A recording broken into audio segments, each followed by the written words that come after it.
Alex shoved the apartment door open with their shoulder, the hinges squealing in protest as they stumbled inside, their arms laden with grocery bags that threatened to spill their contents across the floor, the weight of the day clinging to them like damp clothes after a sudden downpour.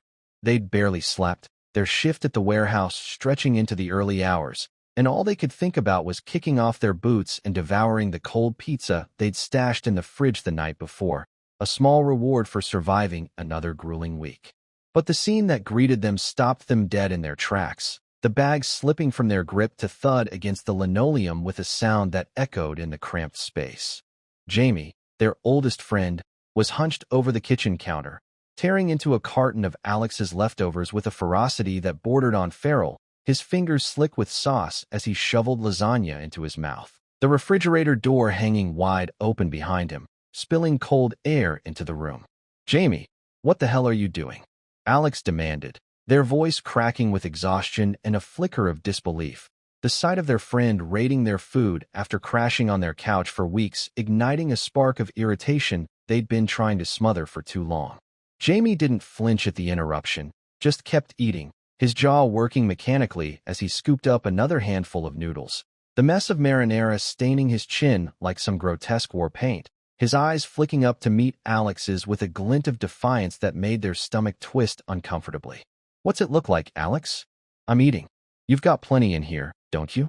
Always playing the big shot with your steady job and your precious groceries," he said, his words muffled by the food but sharp enough to cut, a sneer curling his lips as he gestured vaguely at the fridge with a sauce-smeared hand, leaving a streak of red across the counter that Alex would have to clean up later if they didn't want ants marching through their kitchen by morning. Alex took a step closer, their boots scuffing against the floor, their hands curling into fists as they fought to keep their temper in check, the exhaustion giving way to a slow burn of anger they hadn't realized they'd been nursing. "I don't mind helping you out, Jamie. You know that. I've let you stay here for a month, no rent, no questions, but you can't just waltz in and act like this is your personal buffet.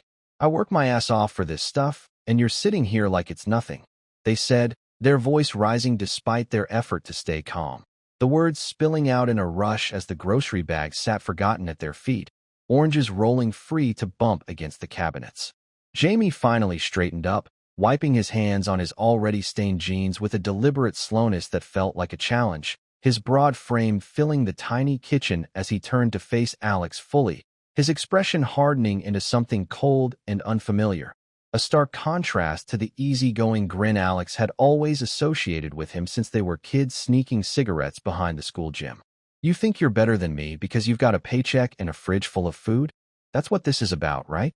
Poor Jamie can't get his shit together, so you get to lord it over me with your charity," he spat, his voice low and venomous, each syllable dripping with a resentment that hit Alex like a physical blow, making them reel back as if he'd swung at them instead of just standing there, hands braced on the counter like he owned the place. Before Alex could respond, could even process the sting of his words, Jamie leaned in closer, his breath hot and sour as he delivered the killing blow, his eyes locked on theirs with an intensity that made Alex's skin crawl. "You know what my friend said? Homeless people will be more valuable than you. And he's right. Out there, they've got nothing to lose, nothing tying them down, while you're just a sucker bleeding yourself dry for a life that's going nowhere," he said, the statement landing with a weight that sucked the air out of the room, leaving Alex standing there, stunned, as Jamie pushed past them, his shoulders slamming into theirs with enough force to make them stumble, the grocery bags crunching underfoot as he stormed toward the door. Alex's heart hammered in their chest, a chaotic rhythm of shock and fury pounding against their ribs as they spun around, their voice breaking through the haze of disbelief to chase after him, the words tumbling out before they could stop them, raw and ragged with emotion they hadn't meant to let loose. "Hold on a damn second, Jamie. You don't get to say that and just leave. What's that supposed to mean, huh? You're eating my food, sleeping under my roof, and you've got the nerve to tell me I'm worth less than someone on the street," they shouted, their hands trembling as they took a step after him, the apartment suddenly feeling too small to contain the storm brewing between them, the walls seeming to lean in as if eager to hear the fallout. Jamie paused at the door, his hand on the knob, his back rigid, and for a moment Alex thought he might turn around, might offer some explanation or apology to soften the jagged edges of what he'd just said. But when he spoke, his voice was flat, devoid of the warmth they'd once taken for granted. "It means exactly what I said, Alex. You're so busy clinging to this sad little life of yours that you don't even see how trapped you are. Me? I'm done pretending I need your handouts. I'll figure my own way out," he said. And then he was gone, the door slamming shut with a bang that rattled the windows, leaving Alex alone in the kitchen, the hum of the still-open fridge filling the silence as they stared at the wreckage he'd left behind: spilled sauce, crumpled wrappers, and the bitter aftertaste of a friendship they weren't sure they recognized anymore. Alex stood in the kitchen for what felt like hours after Jamie stormed out, the refrigerator's hum droning on behind them as they stared at the mess he'd left: lasagna smeared across the counter, a pickle jar tipped over with brine pooling on the linoleum, and the grocery bags still slumped by the door, their contents spilling out like an accusation of their own inadequacy. They wanted to chase after him, to drag him back and demand answers, but their legs felt rooted to the spot, their minds spinning with his words. Homeless people will be more valuable than you, replaying over and over until they couldn't tell if they were angry or just hollowed out by the betrayal. Finally, they moved, their hands shaking as they shoved the fridge door shut, and started cleaning up, wiping down the counter with a rag that smelled faintly of bleach, their movements mechanical as they tried to impose order on the chaos Jamie had left behind. But every swipe of the cloth only sharpened the ache in their chest, the realization sinking in that he hadn't just attacked their life. He'd attacked them, personally, deliberately, while eating food they'd paid for with hours of sweat and exhaustion. They tossed the rag into the sink and grabbed their phone, firing off another text. "You can't just say that and disappear, Jamie. Where are you?" But the screen stayed dark, no reply, no sign he'd even read it, and the silence gnawed at them as they sank onto the couch, the cushions still indented from where he'd lounged earlier, mocking them with his absence. The next morning brought no relief, only a pounding headache and a voicemail from their boss, Karen, her voice clipped and impatient as she demanded Alex come in early to cover a no-show, the warehouse short-staffed again, because people kept quitting faster than they could hire replacements. Alex dragged themselves out of bed, their body protesting every step as they pulled on their work boots and headed out, the city streets blurry through a haze of fatigue and unresolved anger, Jamie's words still looping in their head as they clocked in and started hauling crates, their arms burning with the effort while their mind churned with questions. How had it come to this? How had their friendship turned into a battlefield? And why couldn't they shake the feeling that he'd meant every syllable? Halfway through the shift, their phone buzzed, and they fumbled it out of their pocket, hope flaring briefly that it might be Jamie. But it was their sister, Liv, her text curt and demanding. "Call me AC. We need to talk about Mom." And Alex's stomach dropped, another weight piling onto an already crumbling foundation, because their mother's health had been fragile for months. And Liv never texted like that unless something was wrong. They ducked into the break room, ignoring the glare from a coworker who muttered about slacking, and dialed Liv, their breath catching as her voice came through, tight with worry. "Alex, Mom's in the hospital again. Her breathing got bad last night, and they're keeping her for observation. I've been trying to handle it, but I can't do this alone. Can you come by after work?" she asked, and Alex nodded even though she couldn't see it, their throat too tight to speak at first, managing only a hoarse, "Yeah, I'll be there." Before hanging up, the day stretching out ahead of them like an endless tunnel with no light at the end. By the time Alex stumbled into the hospital that evening, their warehouse uniforms still dusted with grit and their hands raw from lifting, they were running on fumes, their eyes stinging as they found Liv in the waiting room, her arms crossed and her face pale under the fluorescent lights. "She's stable now, but the doctor said it's pneumonia this time. On top of everything else, she's not bouncing back like she used to," Liv said, her voice trembling slightly as she hugged Alex, her grip fierce like she was afraid they'd crumble too. And Alex hugged her back, trying to muster strength they didn't feel, their minds split between their mother's frail form in that sterile bed and Jamie's absence, the two crises tangling together into a knot they couldn't untie. They sat with Liv for hours, the beeping of machines and the murmur of nurses filling the gaps in their stilted conversation, until Alex's phone buzzed again. This time a notification from their landlord, a terse message about a noise complaint from the night before, and Alex's gut twisted as they realized it must have been Jamie, slamming the door or yelling before he left, dragging their name into his mess even after he'd walked out. "I can't deal with this right now," they muttered, showing Liv the text, and she frowned, her brow furrowing as she asked, "What's going on with you and Jamie? I thought he was staying with you. Did something happen?" Alex hesitated, the weight of it all pressing down until they couldn't hold it in anymore, the story spilling out in a rush. Jamie's cruel words, his entitlement, his disappearance, and Liv's eyes widened, her hand gripping Alex's arm as she said, "He said what? That's insane, Alex. He's got no right to treat you like that, not after everything you've done for him." As they left the hospital, the night air biting at their skin, Alex's phone finally lit up with a message from Jamie, and their pulse spiked as they opened it, expecting an apology or at least an explanation. But instead it was a blurry photo of a street corner downtown, littered with cardboard and sleeping bags, and a single line of text, "See? They're freer than you'll ever be, asterisk," mocking them with its vagueness, its smugness, and Alex's hands shook as they showed it to Liv, who swore under her breath and said, "He's lost it, Alex. You need to cut him off. This isn't your friend anymore. This is someone trying to drag you down with him." But as they stood there, the city humming around them, Alex couldn't shake the unease prickling at the back of their mind, because beneath Jamie's taunts, they'd glimpsed something else in that photo, a figure in the background, too grainy to make out, but familiar in a way that tugged at a buried memory, and it hit them with a jolt that they'd seen that corner before, years ago, during a late-night drive with Jamie when he'd pointed it out and said something cryptic about knowing people there. They didn't tell Liv, didn't want to add to her worry, but as they headed home alone, the realization settled in their gut like a stone. Jamie wasn't just lashing out.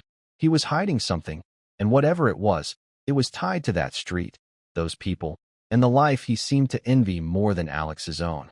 Alex couldn't sleep that night, their apartment too quiet without Jamie's restless presence on the couch, the silence pressing in as they lay in bed staring at the ceiling, their phone resting on the pillow beside them with that blurry photo still open, the grainy figure in the background gnawing at their thoughts like an itch they couldn't reach. They kept replaying that drive from years ago, Jamie behind the wheel, his hands tight on the steering column, his voice low and casual as he nodded toward that same downtown corner and said something about people who get it, a throwaway line Alex had dismissed as his usual rambling, but now it felt loaded, a piece of a puzzle they hadn't known they were assembling.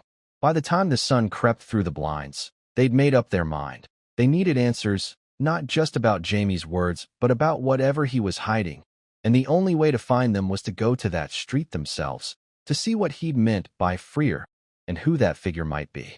They called in sick to work, ignoring the guilt that tugged at them as Karen's voicemail hissed with annoyance, and grabbed their jacket, their boots thudding against the floor as they headed out, the city waking up around them with the clatter of delivery trucks and the shouts of vendors setting up for the day.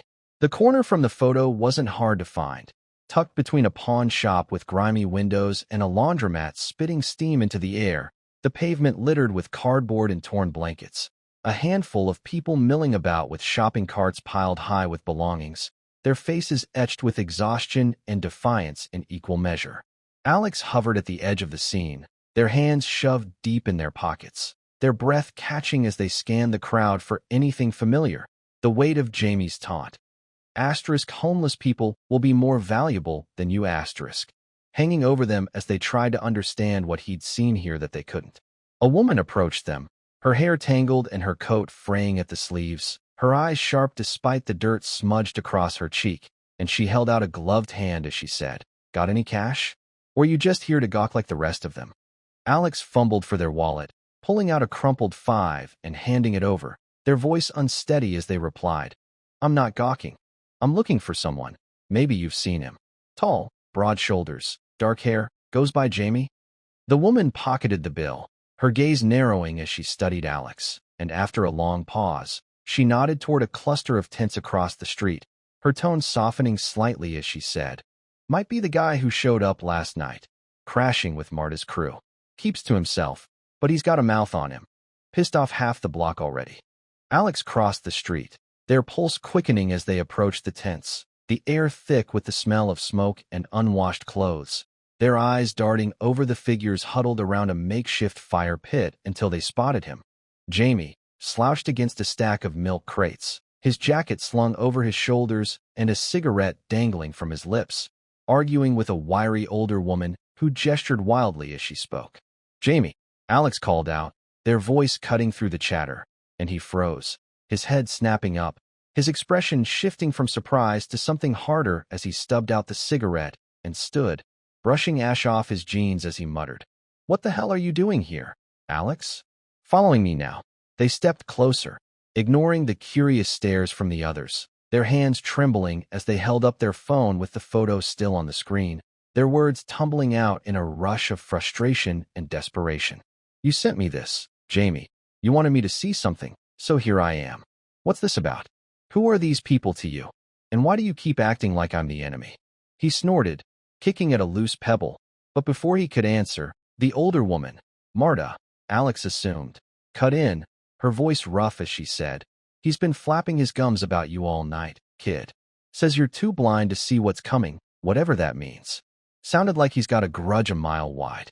The confrontation spiraled fast, Jamie's voice rising as he jabbed a finger at Alex, his face flushed with anger and something else. Fear, maybe, as he shouted. "You think you've got it all figured out, don't you?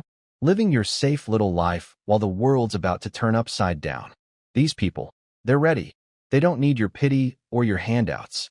Alex fired back, their own temper flaring as they stepped into his space, their chest tight with the sting of his words. "Ready for what, Jamie? You're not making sense. You trash me.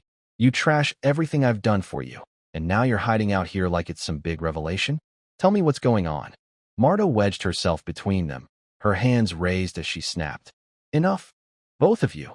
Take your drama somewhere else before I kick you out myself." But it was too late, because Jamie's next words hit Alex like a freight train, his voice dropping low and urgent as he said, "It's not about me, Alex. It's about them, the ones who know what's coming. I've been working with people, moving stuff you wouldn't believe, and it's bigger than us." He stopped abruptly, his eyes darting to Marta, then back to Alex, and in that moment, they saw it, the figure from the photo, stepping out of a tent behind Jamie. Older now, but unmistakable, their father's face staring back at them, a man they'd thought was dead for 15 years. Alex's knees buckled, their breath catching as they staggered back, their voice barely a whisper as they choked out, "Dad? What is this?" Jamie grabbed their arm, his grip bruising as he hissed, "Don't freak out, Alex. There's no time. He's been here all along, and I didn't know how to tell you."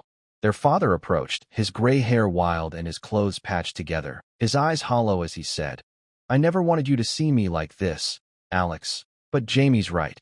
Things are shifting, and we're part of it whether you like it or not." The world tilted under Alex's feet, the revelation shredding everything they'd thought they knew, about their family, about Jamie, about the life they'd been clinging to, and as Marta ushered them into a tent to talk, Alex realized they'd stumbled into something vast and dangerous, a secret that tied their father's disappearance to Jamie's bitterness, and now to them, whether they were ready or not. Alex sat cramped inside Marta's tent, the canvas walls sagging under the weight of years and weather, their knees brushing against a stained sleeping bag as they stared at their father, Thomas, a man they'd mourned since they were 12. His face now lined with hardship and his hands trembling as he clutched a dented tin cup, the faint smell of cheap coffee mingling with the damp air around them. Jamie hovered near the entrance, his broad frame blocking out the dim streetlight filtering through the flap, his eyes darting between Alex and Thomas as if he expected one of them to bolt, while Marta lingered by a folding chair, her arms crossed and her expression unreadable, the tension in the space thick enough to choke on. Alex's mind raced, their pulse hammering as they tried to reconcile the ghost in front of them with the father they'd buried in memory. 15 years of grief, of questions, of Liv sobbing at a closed-casket funeral because Thomas had supposedly died in a car wreck, and now here he was, alive, sitting on a crate in a homeless camp, claiming he'd been part of something bigger all along. "You've got 5 minutes to explain why you let us think you were dead, why you abandoned us. And what the hell Jamie's dragged me into," Alex said, their voice shaking with a mix of fury and disbelief. Their hands clenched into fists on their lap as they fought to keep from lunging across the tent, unsure if they wanted to hit Thomas or just hold him to make sure he was real. Thomas took a slow sip from his cup, his eyes fixed on the ground as he spoke, his voice rough and halting like he hadn't used it much. "I didn't abandon you by choice, Alex. I got caught up in something I couldn't walk away from, something that started small and turned into a mess I couldn't escape. Back then, I was working odd jobs, moving shipments for a guy who paid cash, no questions. Thought it was just extra money for you and Liv and your mom, but it wasn't legit, and when I figured that out, they wouldn't let me go. Faked my death to keep you all safe, staged the wreck, and I've been out here ever since, keeping tabs on the streets, moving info for people who don't like loose ends." Alex's stomach twisted, their breath catching as they processed his words. Years of pain unraveling into a story that sounded too wild to believe, yet the exhaustion in his face, the way he wouldn't meet their gaze, told them it wasn't a lie. Jamie cut in, his tone sharp as he leaned forward. "He's telling the truth, Alex. I stumbled into it a few months back, lost my job because I wouldn't play along with their crap at the warehouse, and then I found him here, working with this network. They've got plans, big ones, and they're watching you now, too, because of me." Alex's head snapped toward him, their voice rising as they shouted, "Watching me? What did you do, Jamie? What am I in the middle of?" Before Jamie could answer, Marta's radio crackled to life on the chair beside her. A burst of static followed by a man's voice, low and urgent. "Marta, we've got company. 2 cars, suits, headed your way fast. Looks like they're sweeping the block." Her face hardened, and she grabbed a battered backpack, barking orders as she said, "Move, now.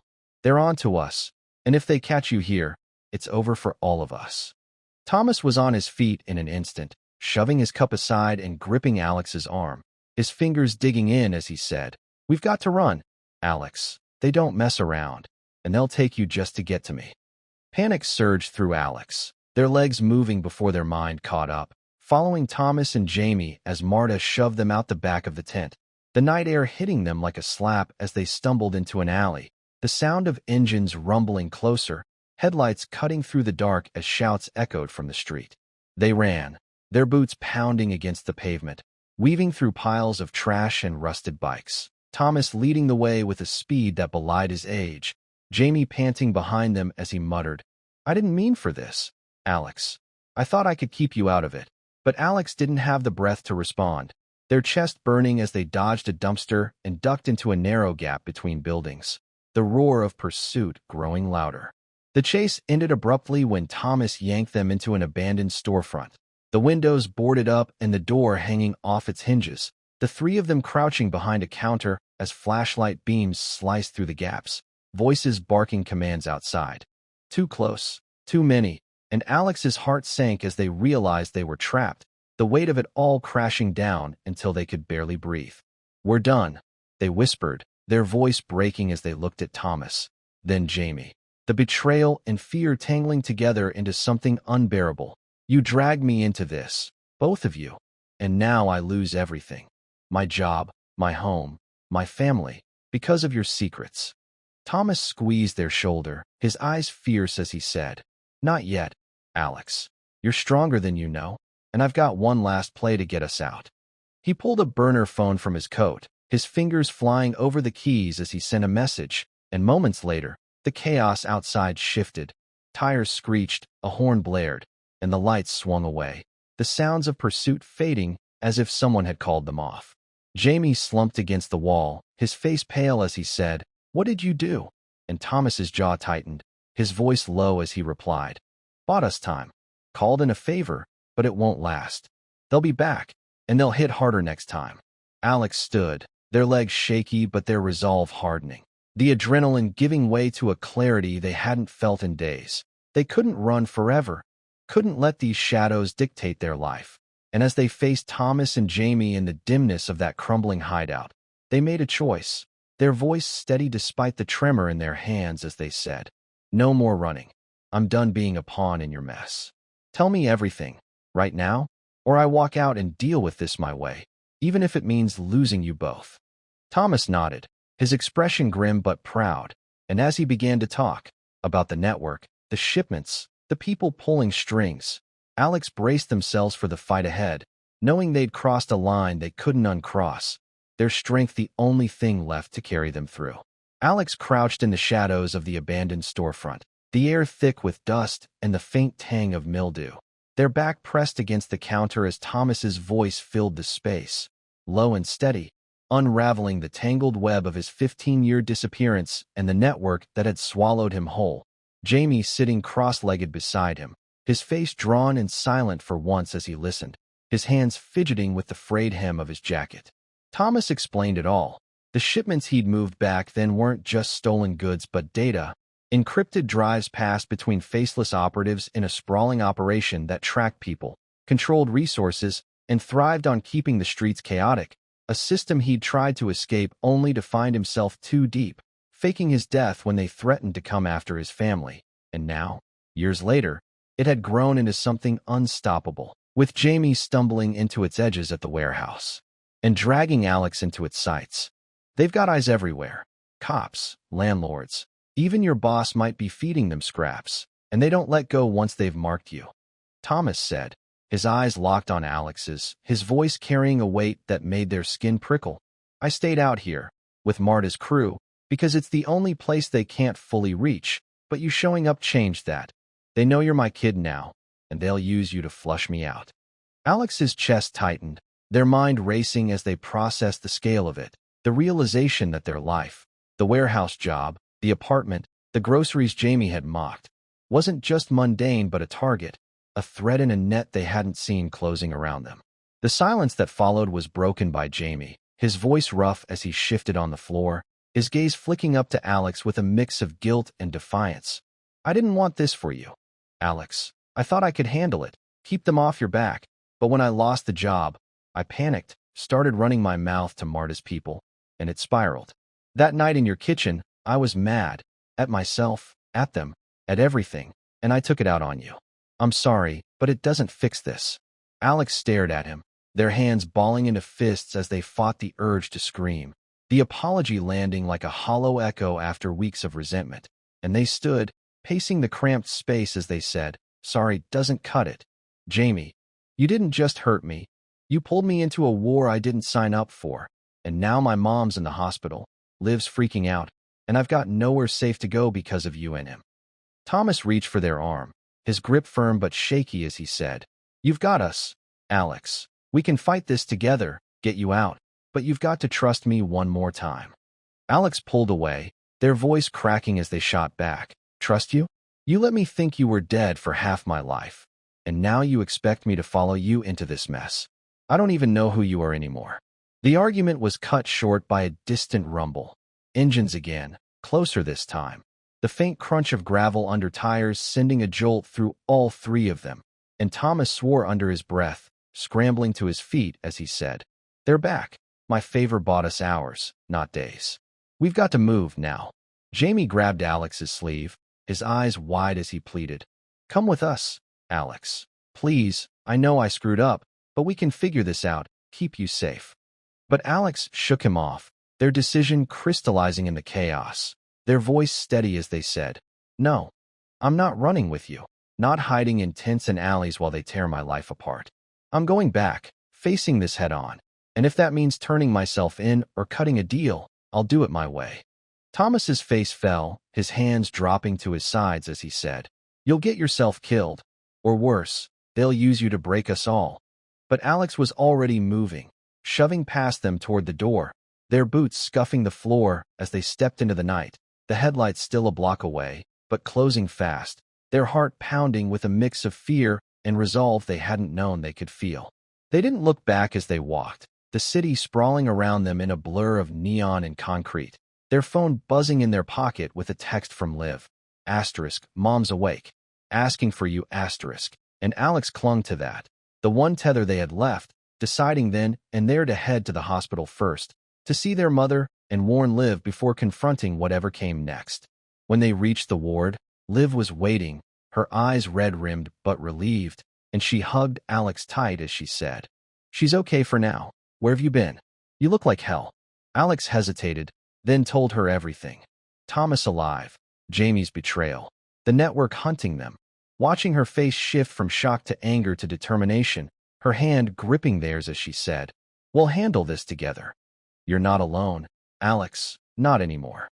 Hours later, as dawn broke, a black car pulled up outside the hospital, two men in suits stepping out, their movements deliberate as they scanned the lot, and Alex watched from the window, their breath fogging the glass, knowing they'd have to face them soon. Maybe turn over Thomas's secrets, maybe bargain for their family's safety, but not yet, not until they'd weighed every option, the choice hanging over them like a blade, bittersweet and unresolved, because victory might mean losing the father they'd just found, or the friend they'd once loved, and they weren't sure which hurt more.